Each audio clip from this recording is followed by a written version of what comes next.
വലിയ ബിൽഡപ്പോ പ്രൊമോഷൻസോ star hypo ഒന്നുമില്ലാതെ ഇറങ്ങിയ ഒരു സാധാരണ പടം. പക്ഷെ അത് റിലീസിന് ശേഷം മലയാള ഫിലിം ഇൻഡസ്ട്രിയിൽ തന്നെ ടേണിംഗ് പോയിന്റായി മാറി. മാസ് ആക്ഷൻസ് ഇല്ല, ട്വിസ്റ്റ് ഇല്ല, ഹൈപ്പ് ഉണ്ടാക്കുന്ന മൊമെന്റ്സ് ഇല്ല, മാസ് വില്ലൻ പോലും ഇല്ല. അതുപോലുള്ള സിനിമകളെ അവാർഡ് പടങ്ങളായി കണ്ടിരുന്ന അന്നത്തെ കാലത്ത് ഈ സിനിമ ഹിറ്റടിച്ച് പാൻ ഇന്ത്യൻ ശ്രദ്ധ നേടി. മലയാളത്തിൽ തന്നെ one of the finest story telling and script. അതുകൊണ്ട് തന്നെ 10 വർഷത്തിനിപ്പുറവും ഡയറക്ഷൻ പഠിക്കുന്ന പിള്ളേർക്ക് പെർഫെക്റ്റ് റെഫറൻസ്. മലയാളത്തിന്റെ സ്വന്തം director, actor, producer Dileesh Pothan ആദ്യമായി സംവിധാനം ചെയ്ത, ഫഗത് ഫാസിൽ അഭിനയിച്ച മഹേഷിന്റെ പ്രതികാരം റിലീസായിട്ട് ഇന്നിക്ക് 10 വർഷം. മലമേലെ തിരിവെച്ച് പെരിയാറിൻ തളയിട്ട് ചിരിതൂകും പെണ്ണല്ലേ ഇടുക്കി, ഇവളാണ് മിടുമിടുക്കി. മലയാള ഫിലിം ഇൻഡസ്ട്രിയുടെ ഒരു ഗ്രാഫ് ഇങ്ങനെ മേലോട്ട് പൊയ്ക്കൊണ്ടിരിക്കുന്ന ടൈമാണിത്. എല്ലാത്തരം ജോണറുള്ള സിനിമകളും ഇന്നിവിടെ പോകും. ഈ റിയലിസം എന്നൊരു ടേം മലയാള ഫിലിം ഇൻഡസ്ട്രിയിൽ പണ്ട് തൊട്ടേ ഉള്ളതാണെങ്കിലും ഇന്ന് അത് വളരെ കോമൺ ആയി മാറി. ഇന്ന് റീലുകളിൽ പോലും നമുക്ക് റിയലിസം, റിലേറ്റബിലിറ്റിയും വേണം. എല്ലാ കാലഘട്ടങ്ങളിലും റിയലിസ്റ്റിക് മൂവീസ് ഉണ്ടായിരുന്നെങ്കിലും മോഡേൺ സിനിമാറ്റിക് ഇറയിൽ ഇപ്പോൾ ഉള്ളൊരു ചേഞ്ചിന് വലിയൊരു റീസൺ മഹേഷിന്റെ പ്രതികാരമാണ്.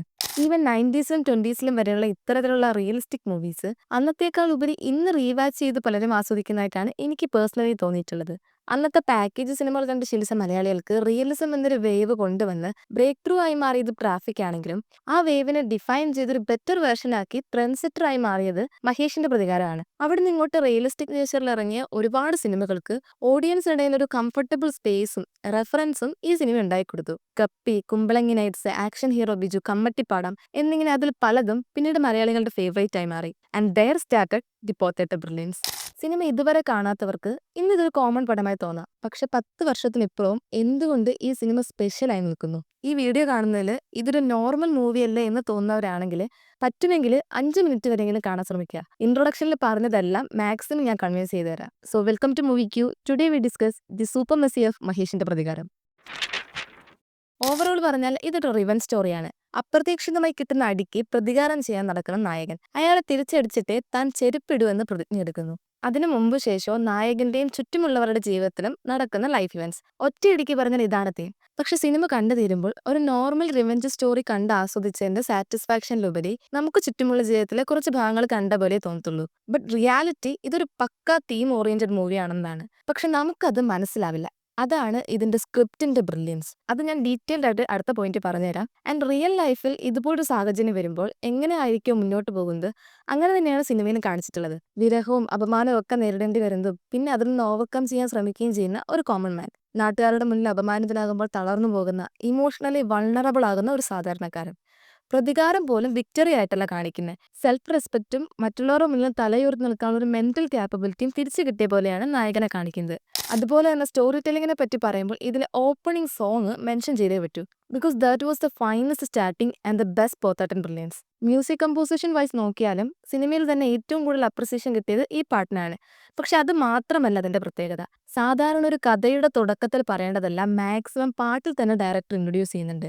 ഈ എൻറ്റയർ മൂവിയുടെ ഒരു ഫോർഷാഡോയിങ് എന്ന് വേണേൽ പറയാം. അതായത് സിനിമയുടെ കോർ നേച്ചറും ബാക്ക്ഗ്രൗണ്ടും എല്ലാം അതിൽ കാണിക്കുന്നുണ്ട്. കഥ നടക്കുന്ന സ്ഥലം, ക്യാരക്ടേഴ്സ്, കഥയുടെ തീം, സിംപ്ലിസിറ്റി, റിയലിസം, കാലഘട്ടം, ക്യാരക്ടേഴ്സിന്റെ നേച്ചർ, അങ്ങനെ ഒട്ടുമിക്കതും. സ്ക്രിപ്റ്റിംഗ് ആണ് ഈ സിനിമയുടെ പില്ലർ. ക്യാരക്ടേഴ്സിനെ ഇൻട്രൊഡ്യൂസ് ചെയ്യുന്നു, മൂവിയുടെ തീമിലേക്ക് കഥയെ എത്തിക്കുന്നു, കോൺഫ്ലിക്റ്റ് ഉണ്ടാകുന്നു, ഹീറോ അത് സോൾവ് ചെയ്യുന്നു. ഇതാണ് ഒരു നോർമൽ സ്ക്രിപ്റ്റിംഗ് അല്ലെങ്കിൽ സ്റ്റോറി ടെല്ലിംഗ് ടെംപ്ലേറ്റ്. ഇതിന്റെ ഒരു പെർഫെക്റ്റ് റെഫറൻസ് ആണ് ഇതിന്റെ സ്ക്രിപ്റ്റ്. കഥയുടെ തുടക്കത്തിൽ തന്നെ ക്യാരക്ടേഴ്സിനെല്ലാം ഇൻട്രൊഡ്യൂസ് ചെയ്യും. ഈവൻ ഇതിലെ ഒരു ഇമ്പോർട്ടന്റ് ക്യാരക്ടറായ ലൂണാർ ചെരുപ്പാണ് ഓപ്പണിംഗ് ഷോട്ടിൽ തന്നെ കാണിക്കുന്നത്. ഒന്നും തന്നെ ഇതിൽ സ്പൂൺ ഫീഡ് ചെയ്യുന്നില്ല. ഓരോരുത്തരുടെയും സ്വഭാവവും ബാക്ക്ഗ്രൗണ്ടും എല്ലാം കഥയിലൂടെ തന്നെയാണ് കാണിച്ചു പോകുന്നത്. ദെൻ കോൺഫ്ലിക്റ്റ് ഉണ്ടാകുന്നു. അത് മഹേഷിൽ നിന്ന് തുടങ്ങി മഹേഷിലേക്ക് തന്നെ എത്തുന്നു. ഈ ബട്ടർഫ്ലൈ എഫക്റ്റ് പോലെ. അതായത് മരണവീട്ടിൽ വെച്ച് പഴം നന്നായിട്ടുണ്ടെന്ന് മഹേഷ് പറയുന്ന ഒരു സ്റ്റേറ്റ്മെന്റിൽ നിന്ന് തുടങ്ങി ഓരോ ഇവന്റ്സും കണക്ട് ചെയ്ത് അത് മഹേഷിലേക്ക് തന്നെ എത്തുന്നു. അവിടെ കോൺഫ്ലിക്റ്റ് അല്ലെങ്കിൽ വഴക്കുണ്ടാകുന്നു. മഹേഷ് അതിൽ ഇടപെടുന്നു. കാരണം മഹേഷ് ഇത്തരത്തിൽ മീഡിയേറ്ററായി നിൽക്കുന്ന ഒരു നേച്ചറുള്ള ആളാണെന്ന് കഥയിൽ തന്നെ കാണിക്കുന്നുണ്ട്. ആദ്യം പറഞ്ഞ പോലെ ഓപ്പണിംഗ് സോങ്ങിലും പിന്നെ സൗബിനുമായിട്ടുള്ള കോൺവെർസേഷനും അത് വ്യക്തമാണ്. സോ ഒബ്വിയസ്ലി മഹേഷ് അവിടെ ഇൻവോൾവ് ആകുന്നു. മഹേഷ് പ്രതികാരം ചെയ്യാൻ തീരുമാനിക്കുന്നു. പക്ഷെ അങ്ങനെ ഒരു തീരുമാനം എടുക്കുന്നതിനുള്ള റീസൺ മഹേഷ് എക്സ്പ്ലെയിൻ ചെയ്യുന്നതിന് മുന്നേ നമുക്കറിയാം എന്തുകൊണ്ട് മഹേഷ് പ്രതികാരം ചെയ്യാൻ തീരുമാനിക്കുന്നതെന്ന്. കാരണം അയാൾ എത്തരത്തിലുള്ള ഒരു വ്യക്തിയാണ്, എങ്ങനെ ജീവിച്ച ആളാണ്, അപ്പോൾ ഇത്തരത്തിലുള്ള ഒരു സംഭവം അയാളെ എങ്ങനെ അഫക്റ്റ് ചെയ്യും എന്ന് അതുവരെയുള്ള സ്റ്റോറിയിൽ നിന്ന് ഡയറക്ടർ ഓഡിയൻസിന് വ്യക്തമാക്കിയിട്ടുണ്ട്. അതുകൊണ്ട് തന്നെ അവിടെ ആ പ്രതികാരത്തിന്റെ ആവശ്യകതയും കൺവിൻസ്ഡ് ആയി. കാരണം അതാണ് കഥയുടെ core theme. So first part അവിടെ പെർഫെക്റ്റ് ആയിട്ട് കംപ്ലീറ്റ് ആയി. പിന്നീട് സെക്കൻഡ് പാർട്ട് തുടങ്ങുന്നത് ഇതിൽ നിന്നും റിക്കവർ ആവാൻ ശ്രമിക്കുന്ന ഇമോഷണലി വൾണറബിൾ ആകുന്ന മഹേഷിനെയാണ് നമ്മൾ കാണുന്നത്. കാരണം സാധാരണ മനുഷ്യനും അങ്ങനെ തന്നെയാണ്. ഇമോഷൻസ് ഹൈഡ് ചെയ്യാൻ ശ്രമിക്കുന്നു, ഐ കോണ്ടാക്ട് അവോയ്ഡ് ചെയ്യുന്നു, തനിക്ക് പ്രശ്നമൊന്നുമില്ല എന്ന് മറ്റുള്ളവരെ കാണിക്കാൻ ശ്രമിക്കുന്നുമെല്ലാം ഒരു കോമൺ മാനിന്റെ സഹജമായിട്ടുള്ള കാര്യങ്ങളാണ്. ആൻഡ് അതിനിടയിലും ലൈഫിൽ സംഭവിക്കുന്ന മറ്റ് ഇവന്റ്സുകളും ഉൾപ്പെടുത്തുന്നുണ്ട്. പിന്നീട് ആ കോൺഫ്ലിക്റ്റിനെ ക്ലൈമാക്സിലേക്ക് എത്തിക്കുന്നതിനുള്ള ഡെവലപ്മെന്റ്സ് ആണ് നടക്കുന്നത്. അതിൻ്റെ പ്രണയം സ്വയം കണ്ടെത്താനും തിരിച്ചറിയാനും സ്ട്രോങ് ആവാനും നോക്കുന്നു. അത്തരത്തിൽ ക്യാരക്ടർ ഡെവലപ്ഡ് ആയി ക്ലൈമാക്സിലേക്ക് എത്തുന്നു. അവസാനം ആ ക്ലൈമാക്സിലും പ്രതികാരം ചെയ്തതിന്റെ വിക്ടറിയേക്കാൾ ഇമോഷണലി മെച്ചുവർഡ് ആയ മഹേഷിനെയാണ് നമ്മൾ കാണുന്നത്. അതിലൂടെ ആ ക്യാരക്ടർ അവിടെ പീക്കിലെത്തുകയാണ് ചെയ്യുന്നത്. അതുകൊണ്ടാണ് 2016 ബെസ്റ്റ് ഒറിജിനൽ സ്ക്രീൻ പ്ലേക്കുള്ള നാഷണൽ അവാർഡ് ഇതിന്റെ സ്ക്രിപ്റ്റ് റൈറ്റർ ശ്യാം പുഷ്കറിന് കിട്ടിയത്. ആ സ്ക്രിപ്റ്റ് അത്രയും പെർഫെക്റ്റ് ആയിട്ട് മേക്ക് ചെയ്തെടുത്തതും പോത്തേട്ടൻ ബ്രില്യൻസ്. ഈവൻ ഈ ഡയറക്ടർ ബ്രില്യൻസ് എന്നൊരു ടേം പോലും എക്സ്പ്ലോർ ചെയ്യാൻ തുടങ്ങിയതും പിന്നീട് സിനിമകളിൽ അതിന്റെ ഭാഗങ്ങൾ ചർച്ച ചെയ്യാൻ തുടങ്ങിയതും ഈ സിനിമയുടെ ഒരു മേക്കിംഗ് ബ്രില്യൻസിലൂടെ ദിലീഷ് പോത്തൻ തുടങ്ങി വെച്ചതാണ്. ഇത് മലയാളികൾക്ക് സിനിമയോടുള്ള അഭിരുചിയും കാഴ്ചപ്പാടും അതിനെ അനലൈസ് ചെയ്യുന്ന രീതി പോലും സിനിമ മാറ്റിയെടുത്തു. നറേറ്റർ ആൻഡ് പേസിംഗ് ആണ് അടുത്ത ഇമ്പോർട്ടന്റ് പോയിന്റ്. ഇതിൽ കഥ പറയുന്നത് സമയമാണ്, ടൈം ലൈൻ.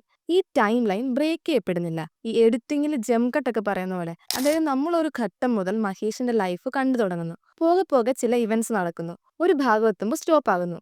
ഇതിനിടയ്ക്ക് വരുന്ന ഒരു ഭാഗം പോലും സ്കിപ്പ് ചെയ്ത പോലെ തോന്നില്ല. സ്റ്റാർട്ട് ചെയ്ത ഇടത്ത് നിന്ന് കഥയ്ക്കനുസരിച്ച് ആ ഫ്ലോയിൽ അങ്ങനെ പോകും. ഇടയ്ക്ക് വരുന്ന പാട്ടുകളിലൂടെ പോലും ആ ടൈം ലൈനിന്റെ കണ്ടിന്യൂഷൻ ആണ് നടക്കുന്നത്. ഒരു ദിവസമോ അല്ലെങ്കിൽ ഒരു ഷോർട്ട് ടൈമിലോ നടക്കുന്ന കഥ പോലെയല്ല ഒരു കാലയളവ് മുഴുവൻ കാണിക്കുമ്പോൾ. ഈ കാലയളവിലെ റിയൽ ലൈഫ് മാക്സിമം നാച്ചുറലായി അതിന്റെ ഫ്ലോ ബ്രേക്ക് ആവാണ്ട് എന്തൊക്കെ കാണിക്കണം, കാണിക്കണ്ട, എങ്ങനെ കാണിക്കണം എന്ന് ഡിസൈഡ് ചെയ്യാൻ കഴിയുന്നിടത്താണ് ഒരു റിയലിസ്റ്റിക് മൂവി ഉണ്ടാവുന്നത്. ആൻഡ് അത് ആദ്യ പടത്തിൽ തന്നെ മറ്റുള്ളവർക്ക് റെഫറൻസ് ആകും വിധം ചെയ്തെടുക്കാൻ കഴിഞ്ഞതും ദിലീഷ് പോത്തന്റെ ബ്രില്യൻസ് തന്നെയാണ്. സിനിമയുടെ ഏറ്റവും വലിയ പ്ലസ് പോയിന്റ് തന്നെ മ്യൂസിക് ആണ്. നാട്ടിൻപുറത്തിന്റെയും നോർമൽ ലൈഫിന്റെയും ബ്യൂട്ടിയും സൈലൻസും ഒക്കെ കോർത്തിണക്കിയ റിഫ്രഷിംഗ് ഫീൽ തരുന്ന ഒരു കോമ്പോസിഷനാണ് ഇതിന്റെ പാട്ടുകളുടെതെല്ലാം. അതുപോലെ തന്നെ കഥയുടെ ഓരോ ഭാഗത്തും സിറ്റുവേഷൻ അനുസരിച്ചുള്ള ബാക്ക്ഗ്രൗണ്ട് മ്യൂസിക്കുമാണ് കൊടുത്തിട്ടുള്ളത്. ബിജിബാലാണ് മ്യൂസിക് ചെയ്തിരിക്കുന്നത്. ഈ മരണ വീട്ടിലും ഒരു റൊമാൻറ്റിക് സീക്വൻസ് വർക്ക് ചെയ്തെടുക്കാൻ കഴിയും സക്കീർ ഭായിക്ക്. But he can. മുഖത്തൊരു ചിരിയോടെ അല്ലാതെ ഈ സിനിമയിലെ ഈ സീക്വൻസ് നമുക്ക് കാണാൻ കഴിയില്ല. And magic of Bijibal music peaked here. കണ്ണുകൊണ്ട് അഭിനയിക്കുന്ന ഫഹദ് ഫാസിലിന്റെ പ്രേമത്തിനോട് അസൂയ തോന്നിപ്പിച്ച ഓപ്പണിംഗ് ഷോട്ട്. കാണാതെ മേലാകെ ജലകണമെറിയും മഴയുടെ കളിവാക്കിൽ അടിമുടി നാലയും. ഇതിൽ സൈഡ് ക്യാരക്ടേഴ്സ് അല്ലെങ്കിൽ ജൂനിയർ ആർട്ടിസ്റ്റുകൾ എന്നൊന്നില്ല.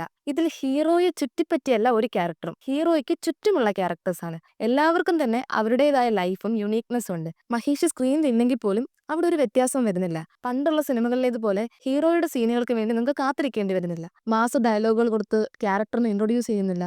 ഇതിൽ ക്യാരക്ടർ ഇൻട്രൊഡക്ഷൻ കിട്ടുന്നത് പോലും സൗമ്യ എന്ന ക്യാരക്ടറിന് വേണ്ടി മാത്രമാണ്. എടുത്തു പറയേണ്ട ഒരു റെഫറൻസ് മഹേഷിന്റെ അച്ഛനായി അഭിനയിച്ച ക്യാരക്ടറാണ്. കാരണം ഒരു ഘട്ടം മുതൽ ആ ക്യാരക്ടറാണ് മഹേഷിന്റെ ക്യാരക്ടറിന്റെ ഡെവലപ്മെന്റിന് സഹായിക്കുന്നത്. മഹേഷിനെ അപേക്ഷിച്ച് ചാച്ചൻ കുറച്ചും കൂടെ പ്രൊഫഷണൽ ആയിട്ടുള്ള ആളാണ്. ഓപ്പണിംഗ് സോങ്ങിൽ പുള്ളി മുടി ചെയ്യുന്നതും മഹേഷ് കട എന്ന് പറയുമ്പോൾ സ്റ്റുഡിയോ എന്ന് വേണം പറയാൻ എന്ന് പറഞ്ഞു കൊടുക്കുന്നതല്ല ആ ക്യാരക്ടറിന്റെ നേച്ചർ കാണിക്കുന്നതാണ്. മഹേഷിനും പിന്നീട് വരുന്നത് ആ പ്രൊഫഷണലിസവും കോൺഫിഡൻസും ആണ്.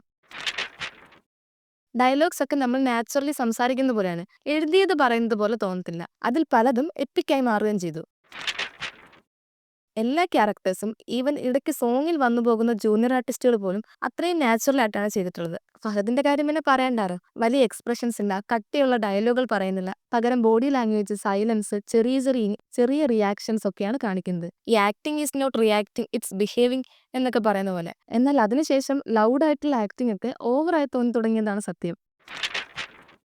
മസ്കുലിനിറ്റി എന്നൊരു ഫാക്ടർ തിരുത്തി എഴുതിയ മൂവിയായിരുന്നു ഇത്. പണ്ടൊക്കെ ആണെങ്കിൽ സ്ട്രോങ് ആയിട്ടുള്ള പവറുള്ള നായകനെ ഫോക്കസ് ചെയ്തിട്ടുള്ളതായിരുന്നു ഒട്ടുമിക്ക സിനിമകളും. കുറച്ചുകൂടെ ലൗഡും ആക്രമണ സ്വഭാവവും സ്ട്രോങ്ങും ആയിട്ടുള്ള ക്യാരക്ടേഴ്സ് ആയിരിക്കും. പക്ഷെ ഇതില് ഒരു സാധാരണ മനുഷ്യൻ കൊളാപ്സ് ആകുന്ന ഇടങ്ങളിൽ മഹേഷും തളർന്നു പോകുന്നുണ്ട്. പക്ഷെ അത് സൈലന്റ് ആയിട്ടാണ്. സാധാരണ ഒരു മൂവിയിലാണെങ്കിൽ നായകൻ പെട്ടെന്ന് പ്രതികാരത്തിന് റെഡിയാവുന്നു, തിരിച്ചടിക്കാൻ ടൈം ആകുമ്പോൾ മാസ്സായിട്ട് അത് നടത്തുന്നു. പക്ഷെ ഇവിടെ റിയൽ ലൈഫിൽ എടുക്കുന്ന സമയം ക്യാരക്ടറിനും കൊടുക്കുന്നുണ്ട്. അടി കിട്ടിയത് കൊണ്ടുണ്ടായ അപമാനം മുതൽ തിരിച്ചടിക്കുന്നവരെയുള്ള കാര്യങ്ങൾ ഗ്രാജുവലി നടക്കുന്നതാണ്. ഹീൽ ചെയ്യാനും മെന്റലിയും ഫിസിക്കലിയും സ്ട്രോങ് ആകാനുള്ള ടൈം ക്യാരക്ടറിന് കിട്ടുന്നുണ്ട്. ഇമോഷൻസിനെ വീക്ക്നെസ് ആയി കാണിക്കാതെ ഗ്രാജുവലി മെന്റലിയും ഫിസിക്കലിയും സ്ട്രോങ് ആയി ഡെവലപ്പ് ആകുന്ന മഹേഷിനെയാണ് കാണിക്കുന്നത്. വലിയ എഫക്റ്റുകളോ ഫ്രെയിംസോ ഒന്നുമില്ല. നാച്ചുറൽ ലൈറ്റിങ്ങും ഇമോഷൻസ് കൺവേ ചെയ്യുന്ന ഫ്രെയിമുകളാണ് കൂടുതൽ.